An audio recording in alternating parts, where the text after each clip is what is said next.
పాపం బాబుదే అన్నటువంటిది హైలైట్ చేసింది. కిలో నెయ్యి 300 నుంచి ఏకంగా 658కి ఎందుకు పెరిగింది? హెరిటేజ్‌తో ఇందాపూర్ డైరీకి ఉన్న సంబంధం ఏంటి? బంధం ఏంటి? ఈ విషయంపై చర్చిద్దామంటే దుర్మార్గంగా మైకులు కట్ చేస్తారా? వాయిదా తీర్మానంపై చర్చకి ఎందుకు భయపడుతున్నారు? టీటీడీకి ఇందాపూర్ డైరీ నెయ్యి సరఫరాపై అట్టుడికిన శాసనమండలి. శ్రీవారిని అడ్డుపెట్టుకుని రాజకీయం చేయడంపై వైఎస్ఆర్సీపీ నిప్పులు. చంద్రబాబు అధికారంలోకి రాగా నెయ్యి సరఫరా ధర రెట్టింపు చేసే కుట్ర. లడ్డూలో జంతువుల కొవ్వు కలిపి నెయ్యి అంటూ వాడారని దుష్ప్రచారం.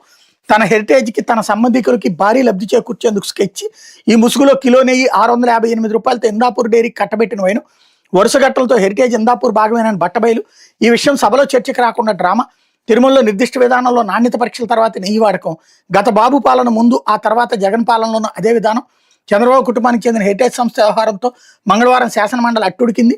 హెరిటేజ్ నెయ్యిని ఇందాపూర్ డైరీ పేరుతో తిరుమల తిరుపతి దేవస్థానానికి సరఫరా చేయడంపై చర్చకు అనుమతించాలని వైఎస్ఆర్సీపీ పట్టుబట్టింది.